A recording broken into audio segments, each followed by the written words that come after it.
We are delighted to have you with us this evening as part of our live video webcast audience, reaching audiences across the world online at www.thegreenspace.org. The Green Space is proud to partner with Penn International Literary Festival to present Women, Sex, and Fiction. Before we begin tonight's presentation, we ask that you turn off all cell phones and please note the nearest exits. Please take a flyer on your way out of upcoming events in the Green Space. We also encourage you to take a brochure of the Penn's extraordinary festival and all the exciting events that are taking place. Without further ado, it gives me great pleasure to welcome to the Green Space stage Joel Whitney, editor of Guernica magazine.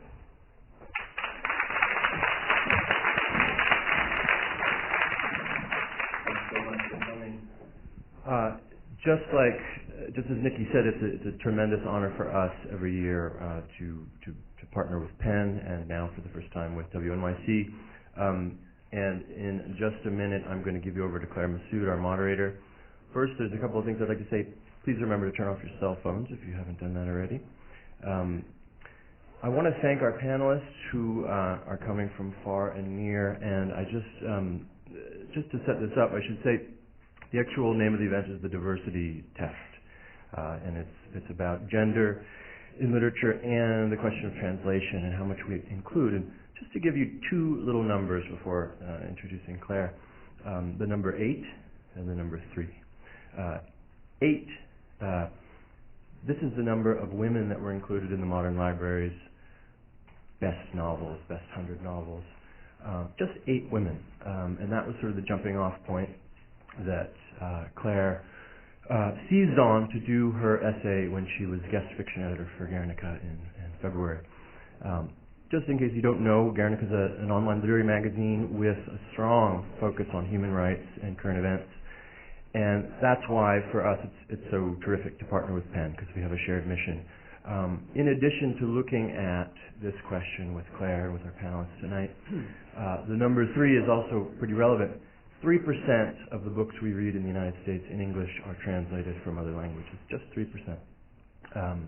So we have many panelists. I'm going to let Claire introduce them, but one of them is the esteemed translator, Esther, and she is a co-founder of Penn World Voices, which turned 6 this year. We consider them sort of our elder sibling because we're 5 and a half. Now, just to read you a little snippet from Claire's essay, I hope this isn't a piece that she's going to read. She quotes Elizabeth Bishop, saying how nice it would be if we could just think of art as art.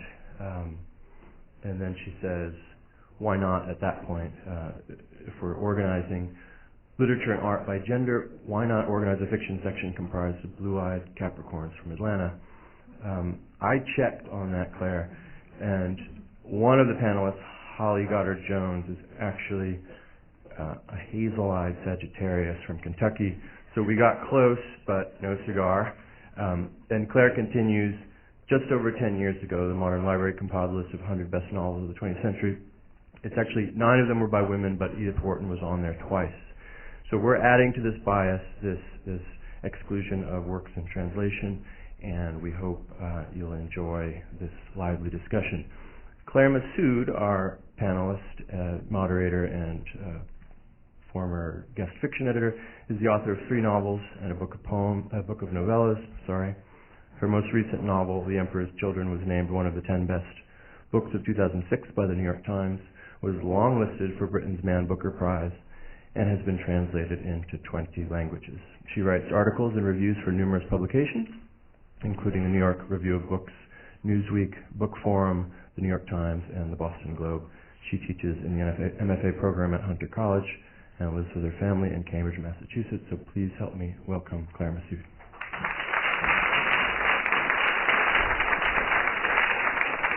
Thank you, everyone, for coming this evening. It's wonderful to be here and wonderful to have you all here. First of all, I want to thank Penn, the organizers at Penn, for this event, and also Joel Whitney and Michael Archer, the editors of Guernica, for organizing this particular session. Just a couple of little facts before I introduce the panelists. To let everybody know, in case you don't already, that you can find out more about the additional PEN events at www.pen.org/festival, as well as extra information about the organization itself. And I also wanted to mention that there is an empty chair over there in the corner, and that empty chair, which is a fixture at PEN events, represents those artists around the world who have been robbed of the right to freedom of expression, who are prevented from practicing their craft openly or without fear of persecution, and who are unable to join us today. It is a reminder that the silencing of writers in one country robs the entire world of their voices. This particular chair is dedicated to one of the more than 900 writers who last year were either killed, disappeared, on trial, or in hiding for their work. So it's something to keep in mind, that the fact that we can all be here and have this conversation and say whatever the heck we like is an immense privilege. I'm trying to think if the cell phones is the other fact that I'm supposed to mention, and lastly, just to give you a sense of how things will unfold, we will bang our microphones. We will have a discussion for about an hour, a little over an hour maybe, and then we will open it up to questions from the audience. I also have some questions from readers of Guernica magazine who wrote in with questions, so we have those questions too. Let me introduce our panelists in alphabetical order, starting at the far end. Lorraine Adams is a novelist, critic, and Pulitzer Prize-winning journalist whose extraordinary first novel, Harbor, won widespread acclaim and was awarded the LA Times Book Award for First Fiction, was shortlisted for the Guardian newspaper's First Book Award, and was longlisted for the Orange Prize. Formerly an investigative reporter for the Dallas Morning News and the Washington Post, she now writes for the New York Times Book Review, specializing in foreign fiction, for the New Republic Book Forum and Slate. Her second novel, The Room and the Chair, was published earlier this year, and a riveting extract from her third forthcoming book was published in the fiction section of Guernica that I edited in February. If you haven't read it yet, I urge you to go online and read it. It's absolutely fantastic. It's the opening, and you'll be hooked, and bullying her to finish it. So it's an honor to have Lorraine here. Esther Allen, who is, as Joel said, one of the co-founders of PEN World Voices, is an esteemed translator of numerous works and professor at CUNY Baruch College. She has translated many things, including the selected writings of Jose Marti. And my Spanish is this is a terrible admission. I'm going to mispronounce people's names if I'm not careful, so forgive me for this. Including the selected writings of Jose Marti, Lands of Memory by Felisberto Hernandez, Dark Back of Time by Javier Marias. There's that little Marias. The Tale of the Rose by Consuelo de Saint-Exupéry, Alma Guillermo Prieto's Dancing with Cuba, a memoir of the revolution, and most recently, or maybe there's one since then because this was from an older bio, The Nubian Prince by Juan Bonilla. So she's also the author of an international PEN report on translation and globalization, and it's very wonderful to have Esther with us this evening. Thank you for being here. Alex Epstein is our actual writer from overseas today. He was born in Leningrad and moved to Israel at the age of 8. He's the author of 3 collections of stories and 3 novels. His work has been translated into French, Spanish, Russian, Dutch, and Italian, and his book of stories, Blue Has No South, is now available in the United States from Clockroot Books. Am I right that that's your first book-length translation? Right, into English. Yeah. First and the only in English, yeah. Not only, just first. Yeah. Yes. Just to give you an idea how slow we are, in 2003 he was awarded Israel's Prime Minister's Prize for Literature. So that's already 7 years ago. It's taken a while to get the translations going, but it's just the beginning. And in 2007, Alex participated in the International Writing Program at the University of Iowa. He reviews for several newspapers in Israel and teaches creative writing in Tel Aviv. Thank you, Alex, for being here.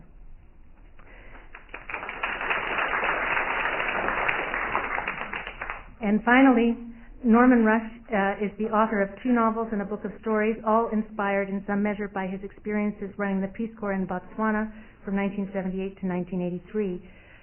His short story collection, I feel, Norman, that you actually need no introduction because everybody here sort of read you, but just in case, his short story collection, White, was nominated for the Pulitzer Prize. His novel, Mating, won the National Book Award in 1991. His most recent novel is Mortals, and rumor has it that we may not be far from his long-awaited new book, about which he has said, Mating is about courtship, Mortals is about marriage, Subtle Bodies, which has been the working title of this new novel, is about friendship. And it's set in the Catskills on the eve of the invasion of Iraq. I just wanted to mention a quick quotation from the New York Times review of Mating, which was written by Jim Shepard when the writer Jim Shepard, when the book came out. It was described as, quote, an elusively freewheeling first-person narrative that provides exhilarating evidence of an impressive intelligence at work and play. And I mention it because for those of you who've read the book, you already know this, but for those of you who don't, it's a novel narrated by an unnamed 32-year-old woman narrator, as it happens. So you're almost a woman writer. Oh. Yeah. And just before we begin the discussion, I meant to mention that the author's books will be available for sale after the event over by the door, with thanks to Mobile Libres who have brought the books. So here's my first question, everybody. Does it matter? Does it matter? Does diversity matter? Why does it matter who writes what? I mean, Norman wrote a book from the point of view of a woman, which women read and identify with as if it had been written by a woman. That's surely the point of literature, the freedom of literature. So does it actually matter who the writers are? Norman, would you like to answer that? Well, I can say something about that. It's a slightly airbrushed view of the reception of the novel. There were a number of women's reading clubs which would not read the book, specifically because it was felt to be an appropriation of a woman's thought and sensibility, and that it was illicit in that way. So it wasn't all smooth sailing. I think in time that some of that initial rough dogmatic feeling has gone pretty much away. But there was a bit of that. But it's also worth saying that was almost 20 years ago. Yes. So, and I'd be interested because Lorraine, your first novel is about a man and an Algerian man, and it's written from the perspective of men, and I had a lot of comments on that as well, of people feeling that it was kind of uncanny and strange, but nobody said I couldn't do it. I mean, I think in the reverse, a man writing in a woman's voice is more somehow was more controversial 20 years ago, insofar as it was a much more militant time in terms of women's place in society. Whereas if you look back at Maud Flanders, no one was really very much up in arms that was written by a man. So I mean, I think that this who it's written by question is something that really doesn't matter at all, and really changes as literary mores and political mores change. I mean, that's what I would say. Yeah. I would agree with that. There are a number of interesting questions that come up around this. It was a book in the first person. I don't know if was yours in the first person too. No. It turns out on examination that first-person narratives are kind of threatened in terms of frequency, representation. It's becoming a very rare form, despite the great achievements that have been made in it. But it is quite rare. And one of the things that I discovered in looking over the modern library list, in addition to how few women writers had been selected, was how few books in the first person, novels in the first person have been included, very few. So, I don't know, there are all kinds of mysteries attending literature at this point. If I could talk about it from the perspective of translation, one of the surrealists, and I'm blanking on which one, very famously said, "Nothing will kill a writer for you like being forced to represent a country." And I think most writers don't feel that they write as the voice of their country. On the contrary, most literary writers tend to adopt a more or less combative stance vis-a-vis the culture that they are born and bred into. And yet, when we were working on the Penn World Voices Festival, the whole point of the festival was to bring in other voices that weren't being heard in English, and inevitably the logic of it became the writer represents his or her country. And it's so hard to escape from that logic. It's so hard to do something that's both within and outside of that logic. And yet, obviously, any writer should be able to...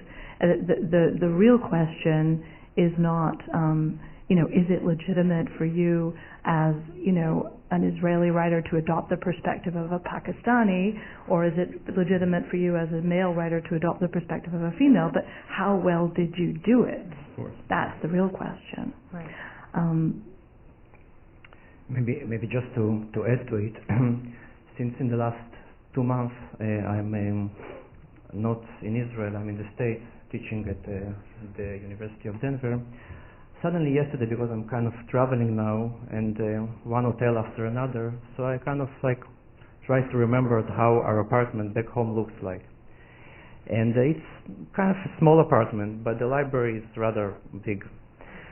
So I suddenly, out of nowhere, try to remember how exactly the books are ordered in the library.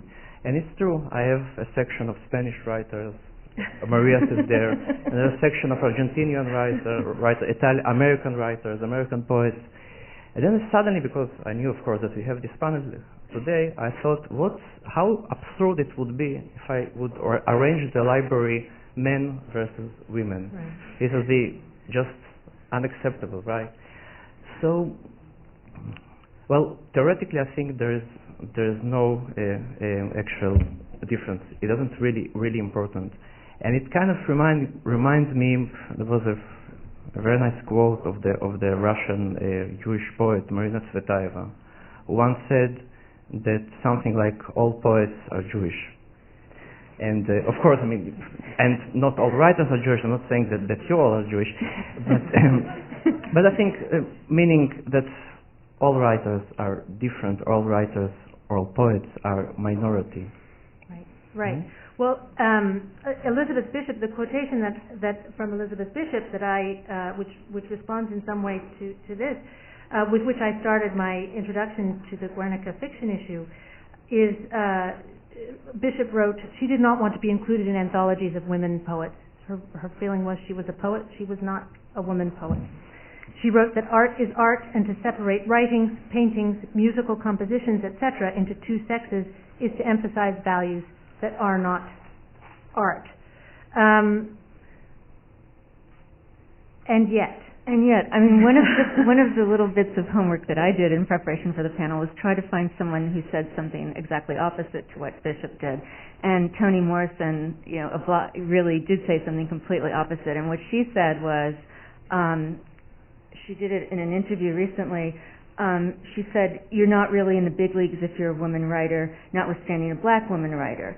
But she said that she did not want to be an honorary white writer or an honorary male writer, that she liked to describe herself as a black woman writer, that she found that to be, and she explained it, she said, I don't think that's a small area, I think that's a very broad, deep pool to draw from.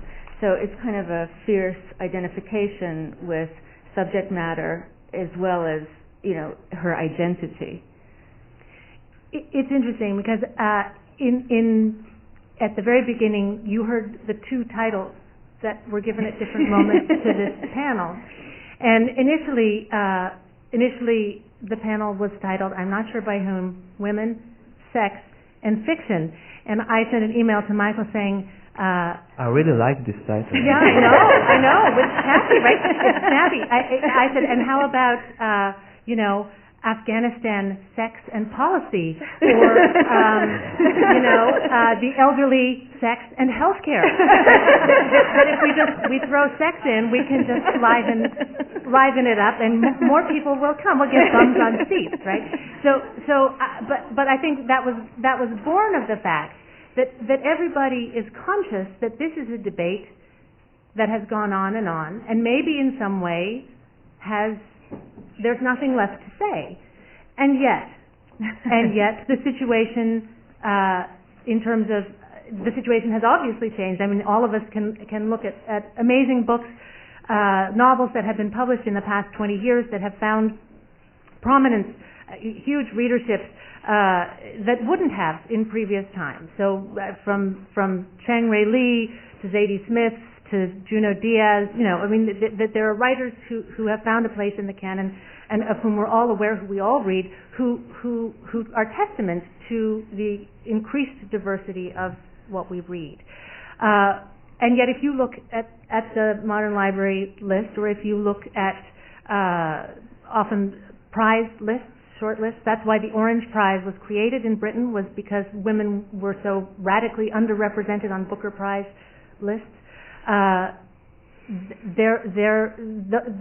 The problems of dissemination, at least, continue, and this is something obviously true in this country, particularly with issues of literature from other cultures or other languages.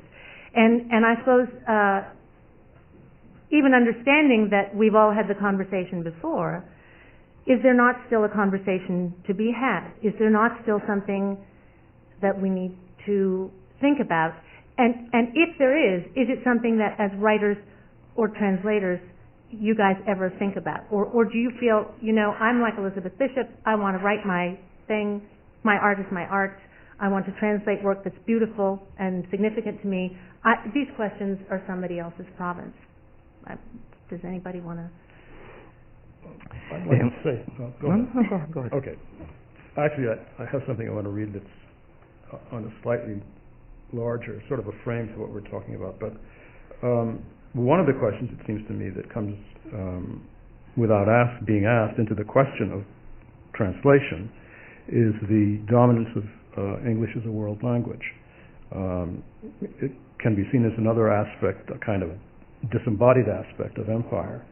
And the fact is that in order it becomes the language of literature in the same way that it has become a language of science. And you've got to get into English somehow. Now that imposes a huge barrier on work in other languages, and it seems to be an ineliminable part of the structure of the way things work. It might actually be something to ask you about, because you've been translated into many other languages before English, much earlier. Mm-hmm. Was it important to you? Did you care? When your agent or publisher called and said, "Okay, you're going to be published in the United States," did you think, "Yes, finally," or did you think, "Eh"? I don't remember. After he called me, I was too drunk. So it kind of answers the question. No, I think it's practically speaking, of course, it's important because it's the most important door that you can open. Because after you have a book in English, of course, then other countries that don't really speak English, but they still can read it and they still can decide whether they want to publish it. Because when you come from a small country like Israel, with a very strange combination of ancient and modern language, but actually, if I want to be honest, must say a bit esoteric language that not many people know.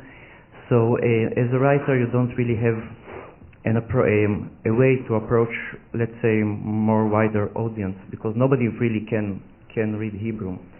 And many of my translations, in a way to contradict maybe what I said earlier, and to refer maybe about anthologies, they were included in anthologies of Israeli writers. So, of course, I want to write, the best, clean, pure work of art. But if somebody asks me, would you would you be ready to be included in some anthology of Israeli literature? Sure. It doesn't matter if my literature represents Israel or not, but of course I am. To give you an idea of just how hard it is to get published in English, I was in the middle of a very interesting situation years ago, which was right after Javier Marias had won the Dublin Impact Award for his novel Heart So White, which is one of the very few awards that's available both to books written in English and to books in translation. In fact, I think it's absolutely unique in that sense. I'd be interested to know what percentage of the time it's won by books in English, because it's actually won by books in English, I think about half the time. I think most. It's a strange award because no one's ever heard of it, although it's funded by a public relations company, which makes you know. But in literary circles, people have heard of it because it's the world's richest literary award. And Javier Marias had won it for his book A Heart So White, which was considered the best book published in English that year, regardless of whether it was translated or not. And at the same time, I was corresponding with him, and he was looking for a publisher in the United States. And it was quite extraordinary. He had literally won an award for the best book published in English. He couldn't find a publisher in the United States. Mm-hmm. No one would publish him. He writes long, thick, dense novels, and people felt that this was not suitable for an American audience and that he would not be a success here. And I was working with his agent. I was talking to editors. I found myself in this situation of, advocating for this person and trying to agent for this person. And finally, New Directions published him, which is, he was very, very fortunate because New Directions didn't expect him to be a bestseller overnight and waited for him to grow and cultivate an audience and did all the things that publishing companies used to do for writers, but that very few have the luxury of doing anymore. It was really incredible to see for this guy, if there's a barrier like that for this guy, what kind of barriers exist for the people who didn't win the award for the best book published in English? Well, related to that, to come back, Norman, to your point essentially about English as the dominant language, yes, and America as the cultural emperor. We're the cultural imperialists. The Anglophone. And our culture, certainly at present, arguably, historically also, has a resistance to difficulty. I think it's fair to say. So how much does that play into the issues of translation? And insofar as it does, is that a resolvable problem? Lorraine? Well, one of the things that interested me when I was in Barcelona earlier this year was talking to Spanish novelists there, and they were frustrated because they feel as if they were always in the shadow of Gabriel Garcia Marquez, and then Bolaño came around, and they now feel like it's him, and that there's only one Spanish novelist allowed to be, the one that all the Americans are going bananas over. Mm-hmm. And someone like Javier Marias, who A Heart So White is a book I just finished reading and absolutely was enchanted by. It's so amazing. And I wouldn't even argue that it's that difficult, actually.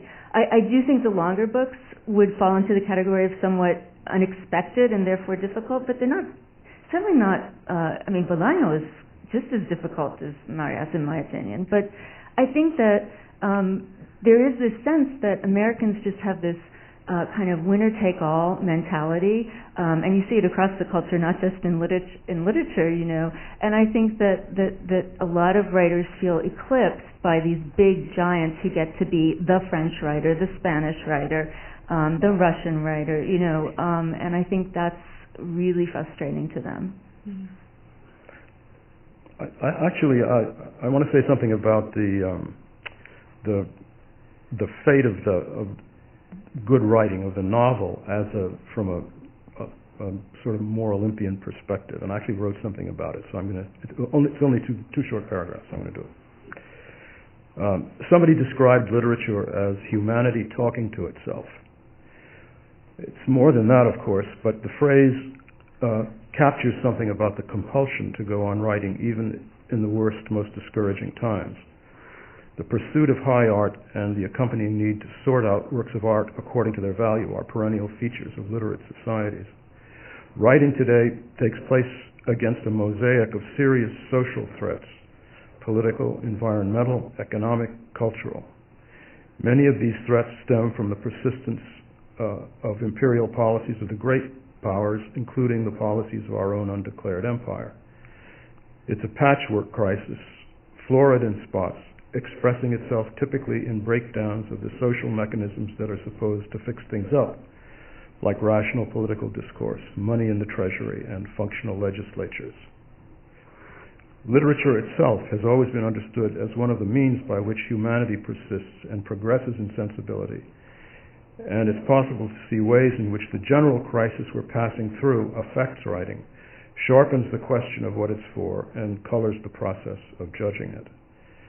That's simply to put a frame around the question, because there is a certain sense in which writing has been a protected activity in the modern world. Even the worst empires want to have a pantheon of writers that the world, they want ornaments, they want writers that the world looks up to.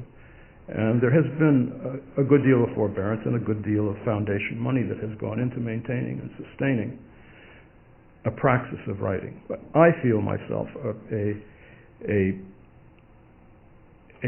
kind of sundering, a developing weight in the external crisis, the sort of, I think of as a generic crisis of our time, one that presses on me when I begin to write. May I just ask, do you see that as a global crisis? Yes, yes, specifically yes. I think that there is a question about whether this dispensation, this system is going to work at all, right, before it. So in that context, yes, how do you write? Well, that's the question. I mean, I think you have to. It's a case of asking and re-asking the question. I mean, at some point, there is a question of what, how this is to be assessed in terms of what you do with your mortal life. Right. I agree. And I think it that relates or pertains to the more local question of responsibility in some way. Right. Once you make the decision to write, if that's what you choose to do with your mortal life, what then are your responsibilities? Yes. Yeah. This is a question that can drive you crazy too. Do you as Esther, as a translator, for example, do you feel that in choosing what you will translate, what book you will work on next, that you are making not just an aesthetic choice but a moral one? Oh, I mean, absolutely. I mean, I feel like there's so little that is going to emerge into this global language. There's so little within this global language that constitutes a space for literature to begin with. And within that space for literature, there's so little that's going to emerge into it that I really couldn't imagine devoting the amount of time and energy that it takes to translate a novel unless I felt that there was some extremely compelling reason why this needed to be in that context. And just in response to Norman's very beautiful statement, it's something that's always with me when I talk about translation, because on the one hand, I'm advocating for more voices from the rest of the world to be heard in this literary context within the United States that at the same time I'm painfully aware is diminishing rapidly. And it would be easy to say, and I think a lot of publishers and corporate interests have sort of said, we can't even think about the writers in the rest of the world. We can't even begin to publish the writers that we have in English. It'd be easy to do that, and yet if we believe in this idea of literature that Norman alluded to, which is a conversation among humanity, and we retreat from a position that that's a conversation among all languages, and we say this is only a conversation among people in a single language, we've kind of lost most of the battle already. So I recognize that I'm sort of like on the fringe of a fringe, but I still feel like the fringe testifies to the importance of, the larger fringe, if we could call literature that. Well, Lorraine, you're somebody who, in what you choose to write about, are making these sorts of ethical. You're not writing about, domestic life in rural Connecticut. I'm not writing about myself or Right. my class or no. I'm writing about people who live in Algeria and Pakistan and Iran and Afghanistan, places like that, although I do have some American characters in my last novel. But I think one of the things that if this is, as Norman brought up, this idea of conversation, I mean, one of the things I feel is important in my work is to bring more characters, not just their language, but characters from these places into the American consciousness, and that is definitely a moral choice on my part, because just one of my most crusading hobby horses is that there's not enough Muslim fiction, and by that I mean fiction in Arabic, Urdu, Farsi, Dari, Pashto, Chinese. I mean, a wide variety of languages would encompass Muslim writing. And one of the things I've tried to do at the New York Times Book Review, to very limited success, is to get them to review more people who write in these languages, and even to get Arab American authors to be featured in the book review. And it's just really a horrible uphill battle. So part of what my work is, my own fiction, is to say, let's bring the characters in and let me go out into these countries and report and understand these people, and that's something, at least. I mean, it's one way to broaden the diversity, so to speak, I guess. It's interesting because, Alex, I've only read the stories in the collection, which are very beautiful and very crystallized and in some way pure. I mean, they're very untouched in some way by some of this worldly, or they seem to be. And do you think that, I mean, is that just that's your artistic temperament, or do you think that in some way not writing in the context of the United States is freeing because you don't feel that burden in that way? Although in a very strange way, yes, because when you think about the title Israeli writer, so you immediately expect his books to solve the peace problem and all the conflicts, right? Or you expect him to write, I don't know, about the desert and camels or something really exotic and interesting. But of course, I mean, and I think that everybody will agree with me that being a writer, you never take the obvious step. So for me, some people do. No, usually you don't. I think usually you have to come from a very true and a very genuine place to write. So sometimes when you let's say surrounded by reality which is so intense and so strong and so well represented in other medias, so yes, it is a possibility. Okay, maybe not for everyone to find something else, to find some other voice, some well, I don't know if it's clean or pure, but it's mine. To what extent there's a political engagement in the choice of the work? To what extent is there a consciousness, as you are writing or translating, of a political responsibility? I'm thinking of this is just one particular type of example, but the writer Amitav Ghosh has spoken about. If you read Amitav Ghosh's early work and his later work, you'll see that stylistically there's a big change. And he, when he speaks about that, he cites reading the work of an Indian economist speaking about all the many different languages in India and the inaccessibility in translation from English, right? The inaccessibility of books in translation to the native Indian languages.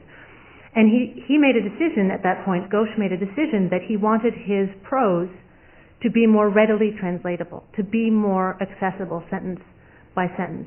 And interestingly, this is something that Edmund White has also said about his time living in Paris, that living in Paris in translation in some way, right, as an Anglophone writer living in Paris, made him acutely conscious of the difficulties of translation and made him more aware when he was writing about the fact that he wanted to be able to communicate further, as it were, to people who were further from his own experience.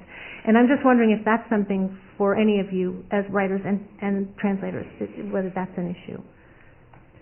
There was one stage a few years ago when while writing my very very short fiction, I started to think how it can be translated to English. And I must say two things. It was a huge mistake, because I write in Hebrew. I'm surrounded in Hebrew. I breathe Hebrew. I dream Hebrew. So suddenly to start imagining, and of course, as you can hear, my English is not that good to think about translation. And so the stories became some kind of a pastiche of American literature, and of course they didn't work, because it's not me, it's not what I'm doing, especially not in a very short form. And then if you start to write like this, I think first of all you will what the translators will do.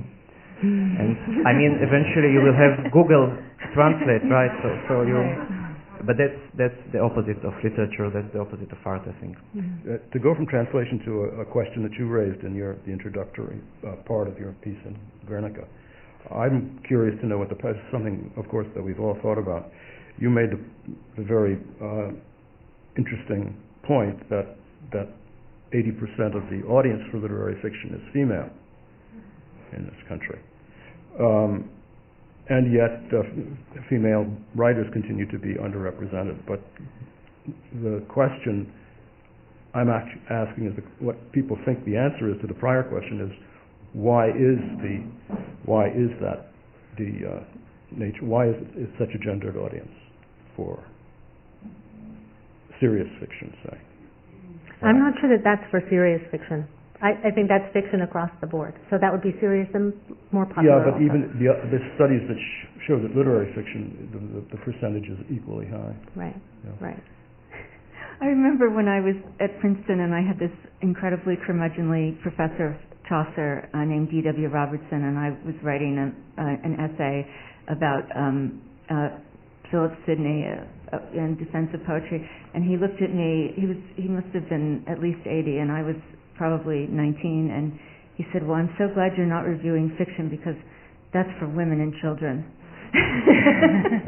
So I think that is not to say that everybody thinks that, but I do think there's a bias. Even if you look at the beginning of the novel in English, if you look at Fanny Burney and some of the earliest, she was writing fiction, but her family was made up of nonfiction writers and historians, and they all kind of, oh, that's Fanny, she's just writing those funny little stories, and they're not true and they don't matter.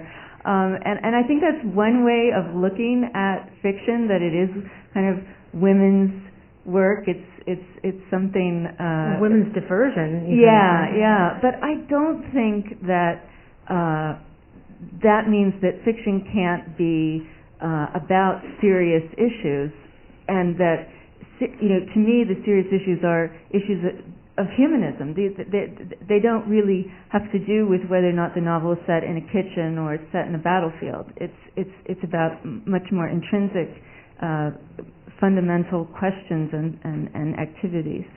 So, although Norman, if as you say, it's a conversation among humanity or between humanity, and you were mentioning earlier that you think men aren't reading fiction because they don't feel the need of it. So where does that leave us? If men don't feel the need of a conversation about humanity, I don't know. I think it will have its own evolution.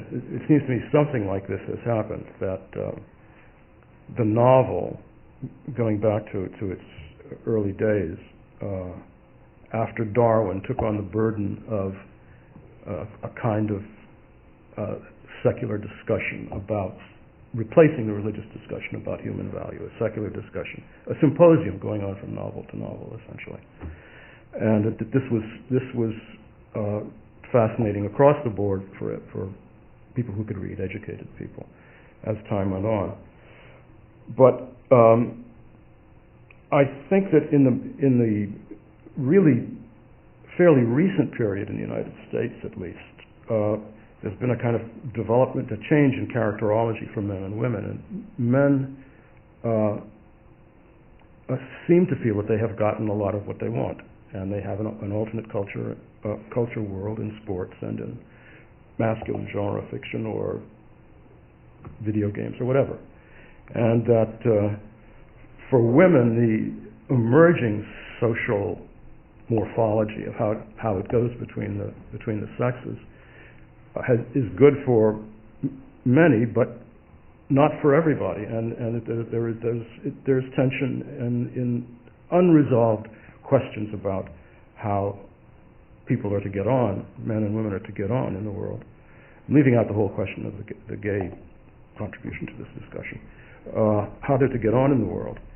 And in a way, the answers that are given in novels are trial answers in this old tradition of the moral anthropology interpretation of the world. Not of interest to men because then men are ceasing to go for higher education in very large numbers now. There are more women in colleges. Mm-hmm. Yeah, I read that the other day. I was really shocked by that. It's different. It's a sea change of some particular sort.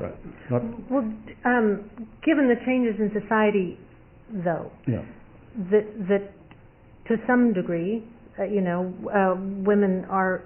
You said before we came on stage, Norman said, "Well, women are screwed," and that is still true. But it is also true that women. There were recently statistics about women in the workplace and also about women's incomes, which are still not at parity, but are doing better than they were, and so on. And the number of women who now earn more than their spouse, all that sort of stuff. So there have on the actual worldly front, there have been changes. So is one thinks historically, one associates sort of feminization with poverty, with powerlessness, with all these things. If in fact it is the case that women are readers at 80%, is it also possible that women are more empowered and that gender division is not so significant in the broader culture, if you see what I mean? Because as you speak, I'm thinking, oh God, if men don't read and men don't have a need for the conversation with humanity, we're sunk. But maybe men just should go out and do their hunting and gathering and we should have our conversations and they be damned. By the same token, I sort of wondered about the translation issue. Because there's also the matter of in Britain, for example, there's more literature in translation. Maybe not exponentially more, but more. Marius was in English because he was translated in Europe. So maybe the rest of the world just needs to say, well, we don't really. America's insular, fine. Let them do their little thing on their crazy big island and watch their reality TV shows, and we're actually going to have our global conversation in English and other languages without them. Now, is this utopian claptrap, or is it or possible? I don't know what's going to happen. I do think that as far as men are concerned, that they are they have a deal mostly. They have a deal mostly. It has to do with the availability of pornography too, which is filling a void. I guess that's the right word for it. More for men than certainly than it is for women. But there's a kind of peculiar insularity, pride, separateness about the development of male character. And the other part of that is a successful man I'm speaking broadly now here, is a man who has got it figured out. And people reading novels to try to tap into this discussion are people who haven't got it figured out or don't feel they've got it figured out, and that this is a forum where the questions are raised. But I do think that there is something very true about what Norman just said, that they've got it figured out, and there's a kind of inability or reluctance to admit any kind of questioning nature that's somehow unmasculine to have a questioning nature. I think one of the things that I've noticed over the course of my life when I would talk to men who were successful, they'd say, "Oh, I don't read fiction, I read nonfiction." Right. That's I don't have time for fiction. And I've always been somewhat thinking, you're exactly the kind of person who needs to read fiction. You're the kind of person that if you read some fiction, maybe the world would be, kind of like better. One felt that about Bush, for example. I mean, it's just, and I guess there's just one other thing I want to say, because we're getting kind of near to the end, and I haven't really kind of said it.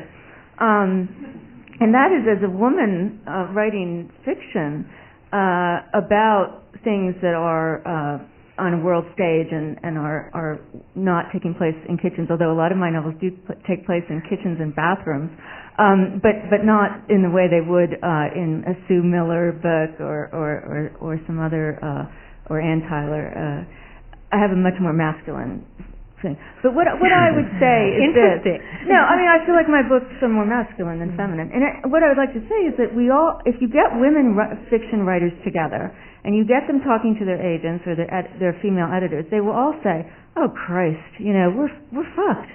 I mean, the guys always get more attention. That's what we feel. I mean, we never like to say it on stage like this, which is why I've avoided saying it the whole evening, but when Claire guest edited the Guernica issue and came out and said this thing, which was a subversive thing that we all talked about, but we were afraid to mention, because then people come back at you and say, "Oh, but what about Jhumpa Lahiri and what about Zadie Smith?" And blah, blah, blah.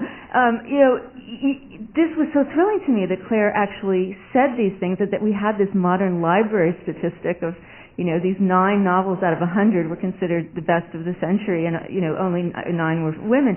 So I think there is a real subversive, angry feeling among women novelists that, despite Joyce Carol Oates and despite, we are still, as Toni Morrison said, we're not really much of anything in the culture.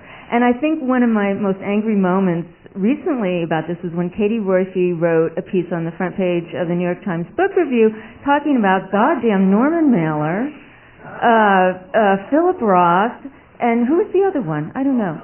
Saul Bellow? Oh Christ, he's dead. I mean, I just felt like, and how sexy they were. And how, the new guy writers aren't sexy, and they're about masturbation and, being confused and huggy. And I just felt like, is this real estate on the cover of the New York Times Book Review, is this being given over to this kind of nonsense? So, I mean, that's kind of the angry, quiet thing going on that I haven't said.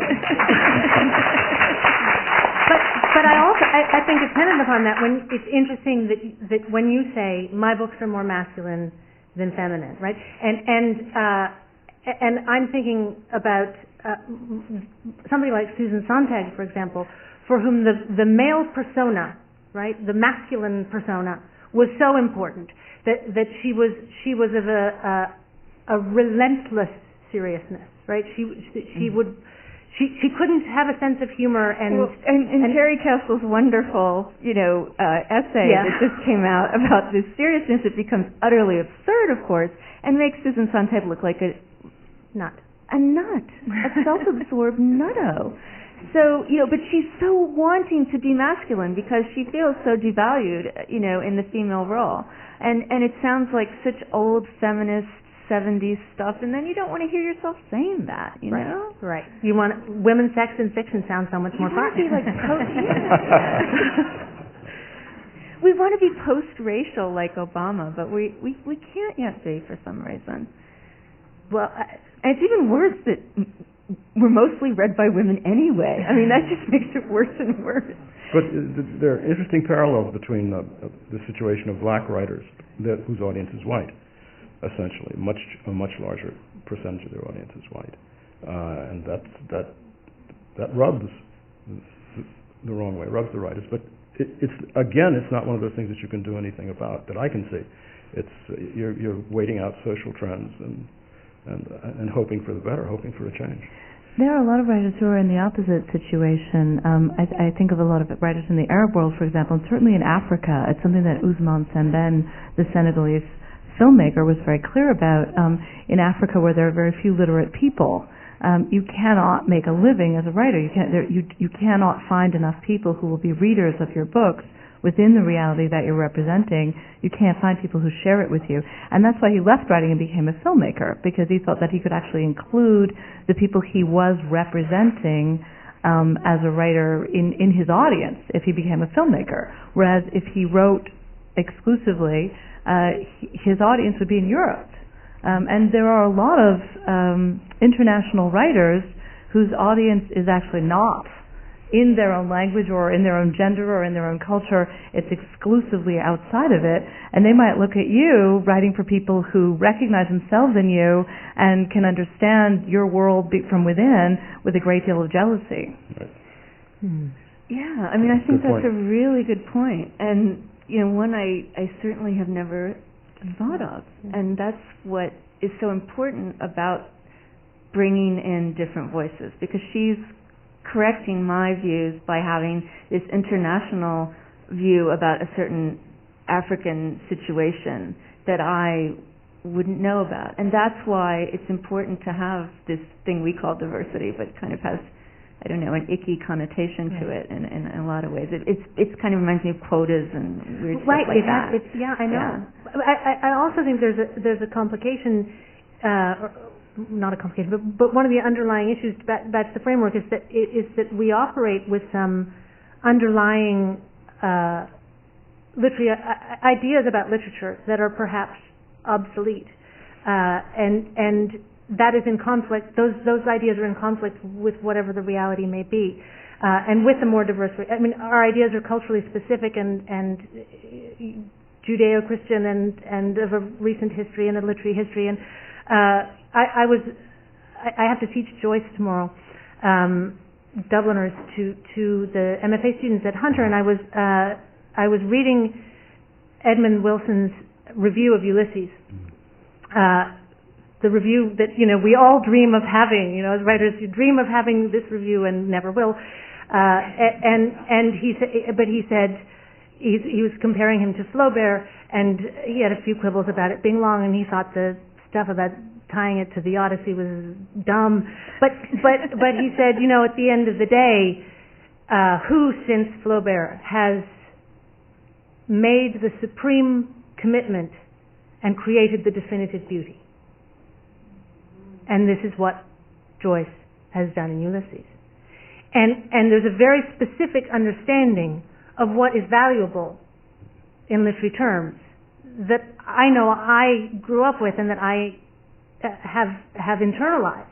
And the question of difficulties that came up earlier, the question of supreme commitment, right? Which, when we come to issues of gender, women's lives tend to involve a lot more compartments and a lot more things, just traditionally, historically.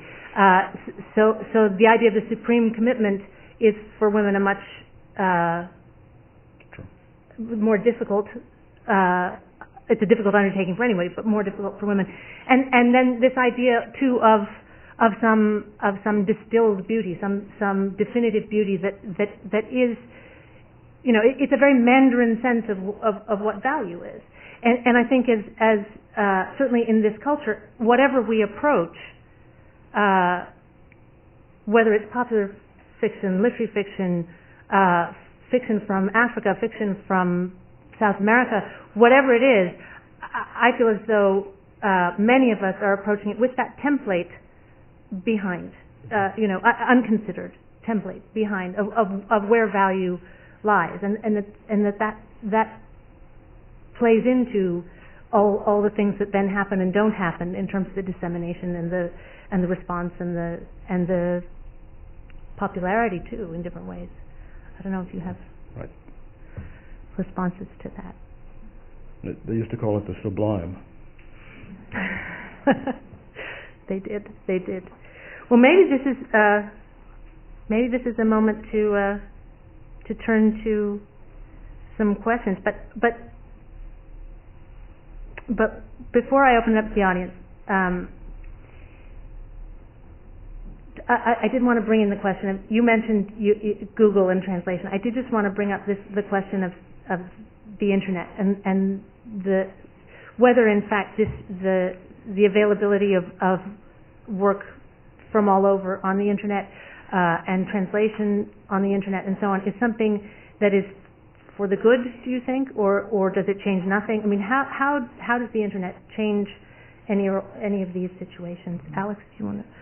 So first of all, I think maybe in a way to connect this to the women-men thing.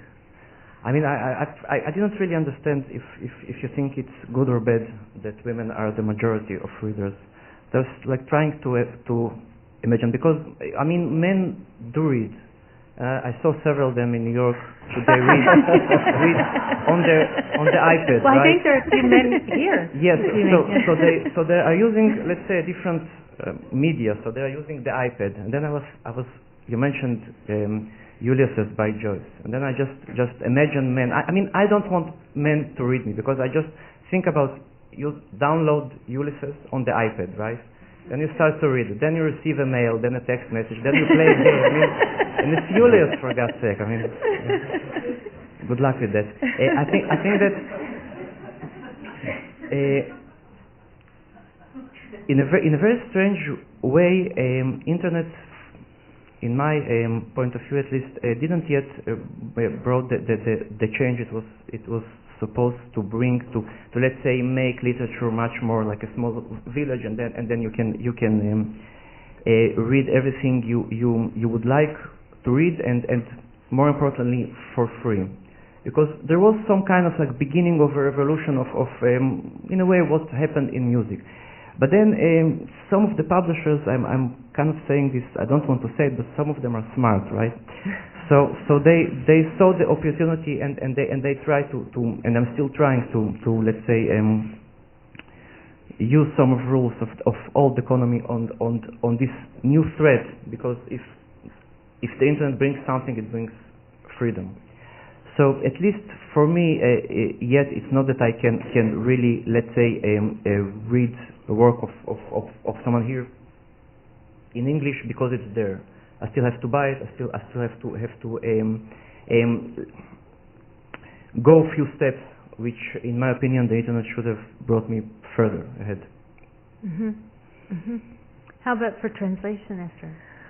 Well, I think that it's been fantastic in a lot of respects. First of all, Google is the greatest tool for translators ever invented, because I can find out how widely I can instantly get 8 usage examples or 10,000 usage examples if there's a phrase I don't quite understand. I mean, before I'd have to find some sort of dictionary that included examples of usage so I could get some sense of how writing was using a term. With Google, I can get the most up-to-the-minute usage examples and historical, and so that is fantastic. If a writer cites somebody else, and I can find the citation immediately, so it makes my work much easier in that sense. And certainly, it's been put to really great use by sites like Guernica, Words Without Borders, and other sites that have given a midway point that helps writers break through this terrible barrier to actual publication, actual print publication, because that presence on the internet can lead to print publication. It quite often does. And that's really emerged in the last 8 or 9 years, and it's fantastically positive. But I have to stress that those sites are using actual human translators. They're not running it through Google Translate, nor will they be able to, because language just doesn't work that way. As writers know, the lexicon and the grammar are the most actually irrelevant parts of language, and what really gives meaning to any enunciation is its context. And the computer cannot take context into consideration because the computer has no body and therefore has no context. And it's almost a philosophical point, but it's also a very legitimate point about why computers can't translate and never will be able to. A computer cannot invent a literary voice. But there was something very disturbing in the New York Times. I don't know if any of you noticed it. A few weeks ago they had an article in praise of Google Translate and how it's so much better than any other translation device on the internet. And they actually ran a little graph where they had done something very strange, because they pointed out that Google Translate is a search engine. So if given a set of signifiers, it searches for equivalent sets on the internet, and then it uses that set in the same way that these equivalent sets have been used. And so they did a very strange exercise, which is that they fed in the first lines of some extremely famous novels, which of course was setting Google Translate up for success because Google Translate has these novels in its database and therefore can easily recognize these first lines and therefore did a fine job translating these first lines of these novels, which other people might call plagiarism. If I were teaching a translation class and the student just went and found Gregory Rabassa's translation and copied it down, I would say that's plagiarism. But the Times actually published this graph as an instance of Google's great success and did not mention, it said human translator, Google didn't mention Gregory Rabassa's name. And this is one of the great translation achievements of our time. 100 Years of Solitude probably had as much impact as any book published in English in the 20th century. And the Times just X'd out his name and put human translator. So there's clearly a desire, a wish to see the human eliminated. I mean, that's how I read it. We're going to achieve parity of world literature by eliminating the human, which is bizarre, which is really a bizarre perspective. But there it was in the New York Times 3 weeks ago. I must tell you a small story regarding translating and Google. I had once one of my stories, very short stories, translated into Russian. And the story itself is not important. There's a sentence there: how cosmonauts or astronauts, it doesn't matter, fall in love. Instead of telephone numbers, they exchange childhood photographs. Now in Hebrew, the word childhood is yaldut, but if you are not really careful, you can read it also as yeladot.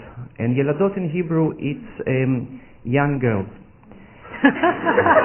And my Russian translator, which actually is not a bad translator, is a great translator, but here I think, and actually did check this translation after that with Google, and this was the result. It sends me how cosmonauts fall in love.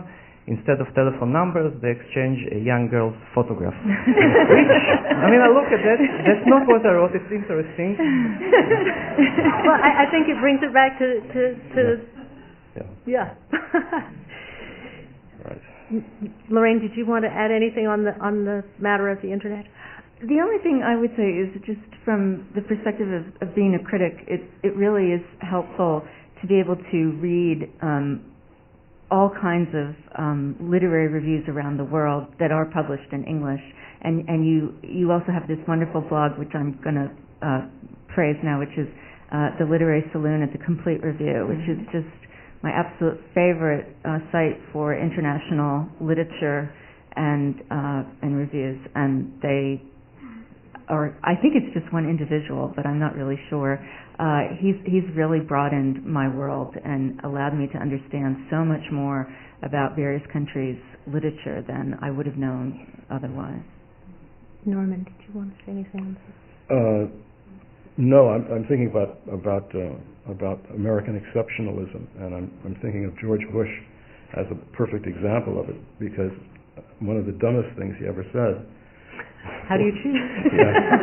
Was he was upbraiding. He thought he was upbraiding the French, and he said, "The French don't even have the word for entrepreneur in their language."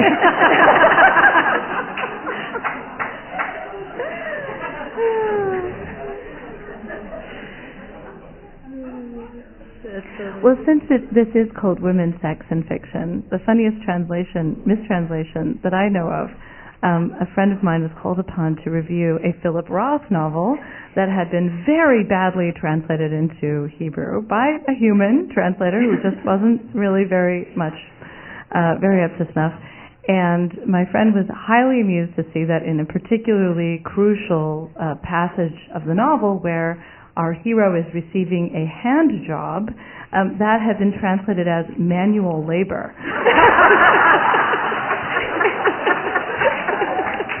Well, that may be a good moment at which to open it to the audience.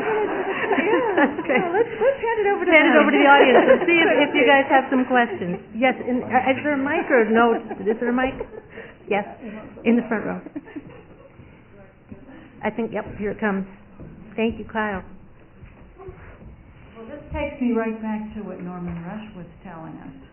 I'm almost your generation, I remember the good old days, and you brought me inside that secret world that I always knew was there.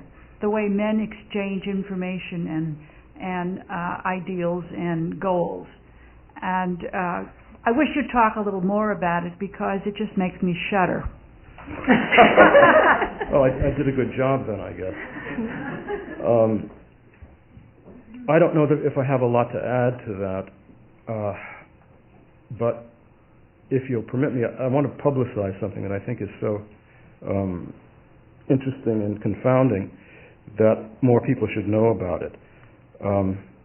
Maybe I'll come back to what you said if I have the time for it.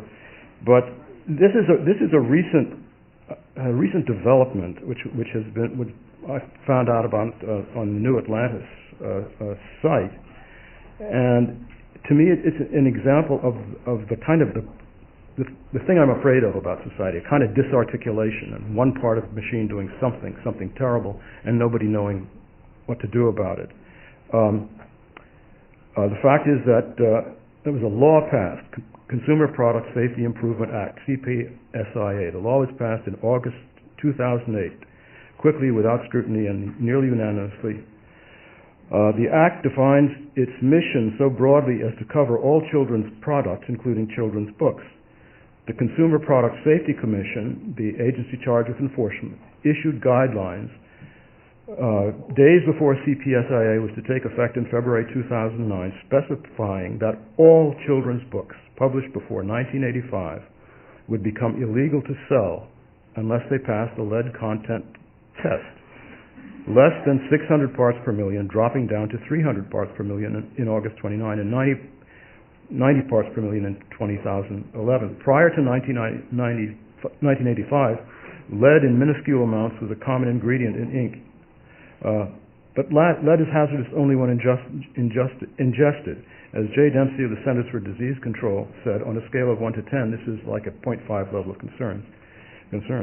Booksellers face a $100,000 fine for passing on these books, even giving them away.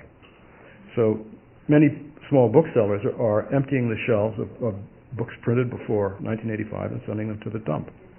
And the only exceptions made in this peculiar law are for collectibles. It seems to me just a nightmare. They've talked to the booksellers, and people have gone and talked to the consumer safety people, and they don't seem to get it. They don't seem to think that they're doing anything that's wrong. I don't know. Disarticulation. It's very strange. In the town where my parents live in Connecticut, they've set up a library at the dump, where everybody, when you bring your books to the dump, they go in a trailer, and there's a free book exchange. So maybe there'll be like some post-apocalyptic sci-fi book where the exchange of information will take place in a trailer at the dump. Yes, in the third row, just by the pillar. Yeah. This question is for Lorraine, and you were talking about sort of vetting a lot of feminist anger that you felt was in the literary world, and I was just curious as to why you felt somewhat ashamed, or you didn't want to say that. I don't know, I'm very fascinated by that. Well, because I think it's transmitted to us very early, or it was to me, that to discuss this was to be a whiner. And right, you don't want to be the kid at the back with the wet hanky. Yeah. When you're going too fast, yeah. You don't want to be that kid. No. Guys, slow down. Wait for me. You don't want to be that kid. It's just not becoming. It's bad form. Bad form. Which is also, I think, an interesting gender thing, because guys don't give a shit about bad form. No. Right? No. And not as often. Yeah. Not as often, I guess.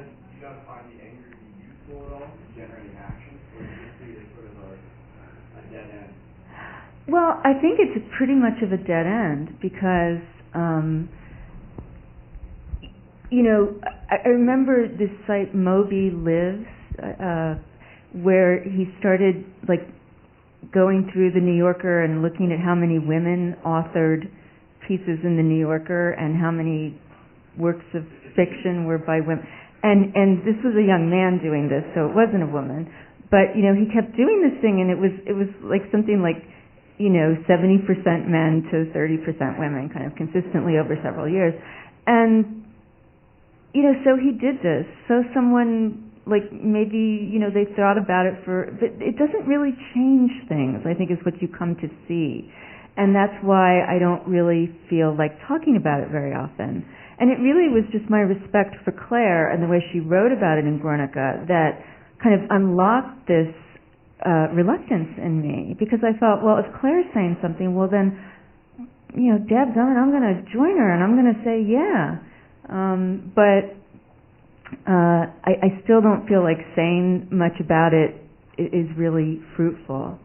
And I think Norman's right when he says, like, this is just a thing that will change over time and generationally, and it's really hard to enforce change because then you get into quotas and then you get into the diversity test, which is that phrase we kind of named the panel at some point. I would also say, I have a good friend who is a particle physicist, and the stories that she tells about being a woman in particle physics would make your hair stand on end. In fact, it's really horrifying.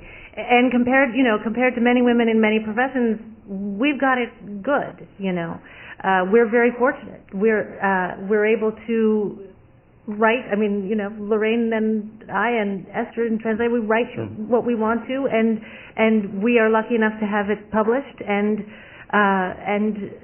we're in good shape. And I think that's part of the thing about bad form is that it seems when we are in a if the issue of lead in books is 0.5 on the scale of 100, I think there is slightly a feeling of who am I to kick out? I mean, who am I to stamp my tiny foot about this, given everything else, given the questions that came up earlier about ethical and moral responsibilities in the world, that there are really so many pressing issues, that there are 900 writers in the world this past year who have been killed, disappeared, put on trial, or are in hiding.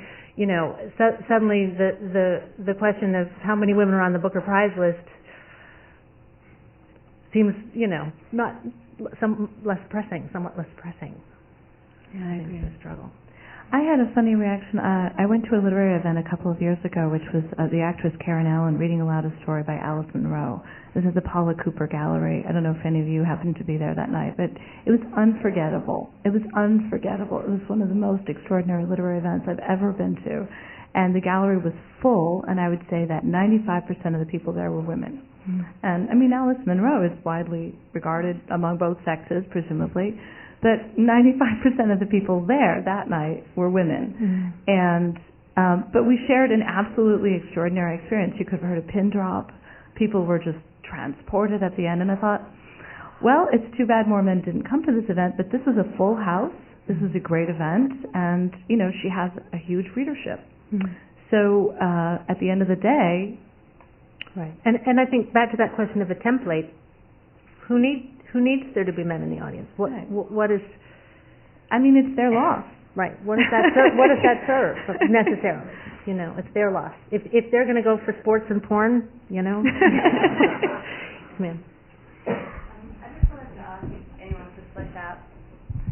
Thank you. A little bit more the issue of who's making the judgments, who's making the decisions about what is good literature, and then whether, obviously that has some impact then on supply, but also to address this issue of demand. I mean, if people are still going to these events, is it enough that there's a small portion of them being recognized by whoever it is that's making the decisions? Right. Who are they with a capital T, right? Who are they making the decisions? And perhaps also just relating to the point that you brought up earlier about what do we value and what impact is that having on then the qualities that we're presented with to judge.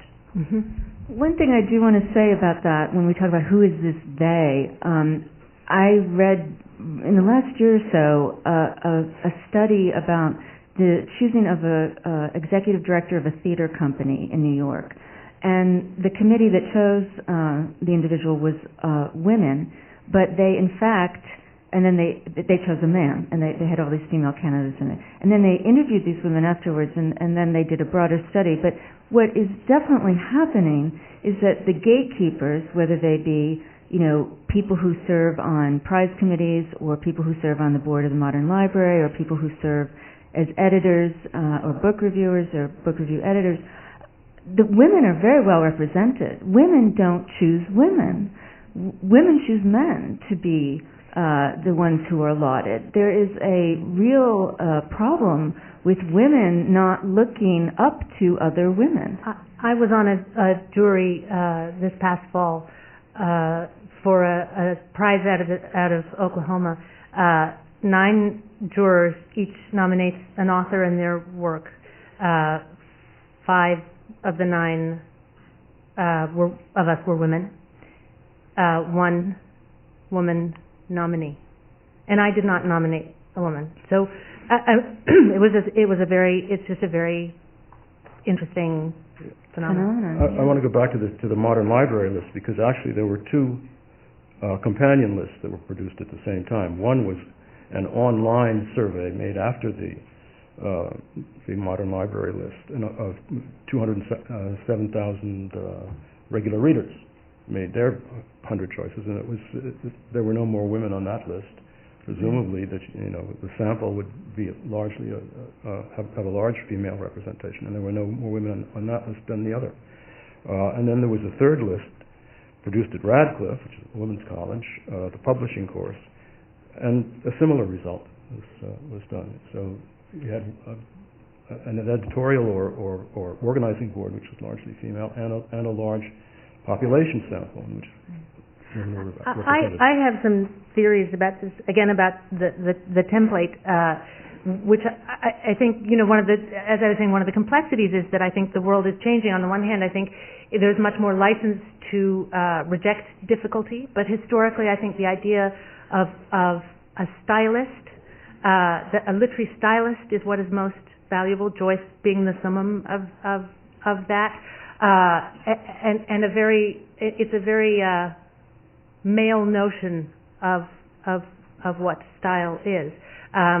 The Derrida wrote an essay, I think it was Derrida, called Éperon, which means spurs, which is basically about style as wanking. I mean, style, and I mean, one of the questions that I like asking people, is Eudora Welty a stylist?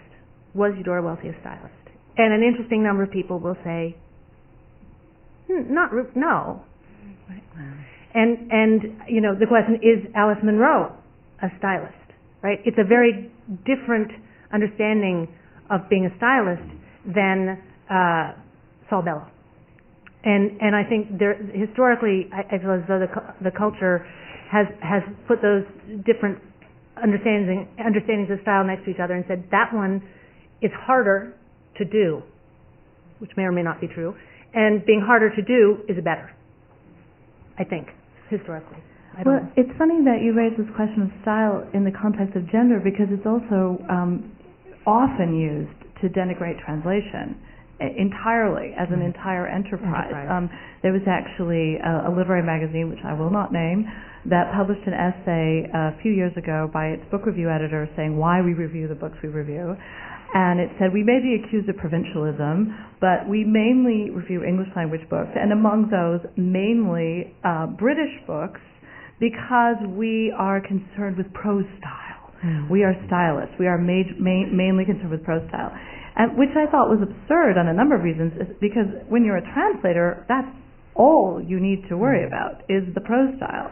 And I think some of the most extraordinary pieces of prose style published in the last few years have been in translation. I think the translations of Sebald, for example, done by Michael Hulse and Michael Hamburger, are absolutely stellar examples of prose style.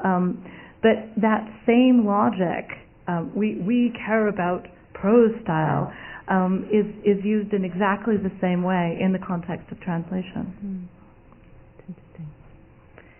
Yes, ma'am. Wasn't Hemingway a stylist? Yes. And wasn't it looking very easy to do what he did? I mean, isn't it looking at reading a Hemingway sentence or the The point is simplicity. Right, but I think that doesn't make it easy. But I don't think that's the distinction being drawn between Saul Bellow and Alice Munro. It's not about ease and difficulty. I'm not saying that Alice Munro writes in simple sentences. I'm talking about.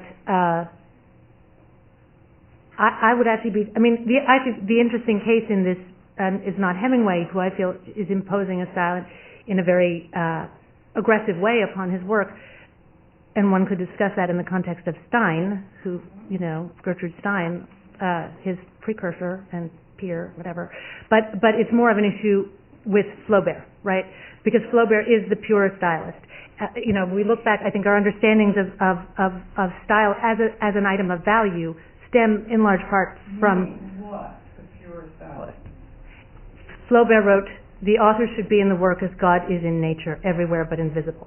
The whole idea of the writer as somebody, through much of the 19th century, writers were, and into the 20th, writers were often writing for serialization. They gambled, they were drunk, they were broke, they were desperate for cash, they were writing as fast as they could. They had 20 children, they had 4 wives, they lived in, garrets, and they were churning it out. And with Flaubert came the ascent of the idea of the writer who locks himself in his room and spends weeks on a sentence, walking round and round, thinking, writing a word, thinking, writing a word. It's a whole myth of what the writer is, a myth of difficulty that is somehow coming into some sort of pure form. Now, there follow from that other myths of difficulty. I mean, Joyce is another myth of difficulty. I would say Bellow is a different myth again of difficulty. But Flaubert is interesting because what I would say about the women stylists, that I say Welty and Munro, is that they are writers who, when you read them, they are as God is in nature, everywhere but invisible. I would say when you read Bellow, il est visible, right? He's totally visible. You're not going to read a Bellow sentence and think, oh, the lucid transparency. You're going to think, shit, that guy can write. Well, does this have anything to do with actual style then? It sounds like you're saying it doesn't. It's gender. And well, it's not in the case of, I'm saying Flaubert in some sense. If I have some gendered idea of style, Flaubert would come under the feminist. Looking at Jane Austen and Trollope, I think that's where we see a major difference in style, but we also see a difference in content. And I think it's the difference in content which may be even more important than the difference in style, and that is that Jane Austen wrote about the domestic, and Trollope wrote about the wider world. The wider world. And this has been true. It's been a kind of demarcation for male and female fiction until recently. Well, why don't we pause and let people respond to that, because we've got all of 2 minutes left. Thank you very much. So, any responses to that? The domestic is the province of the female, the wider world is the province of the male. I think that's over. You want to say that loud? I think it's. I think that's over. I think that as its applicability as a term of a form of discrimination between the two is now finished. But I do think women are praised more when they write about the domestic than when they write about the wider world. Because they're praised by men, right? That's what you mean. No, I'm saying that women praise them more. They get more attention. When women write about women's subjects, they're much more palatable and acceptable to the cultural mandarins that exist as gatekeepers. It's much more uncomfortable for them to deal with a woman writing about larger world concerns. Well, there's also just the issue of who reviews what, who is writing about what. Yeah, and they always have women reviewing women. Right. Men rarely review women. Very rarely. Is that true? Yes. Really? Yeah. Learned something. So it all. Anyway, I fear we could all stay for another hour, but I fear we have come to an end, and I want to thank our panelists and thank you all for being here.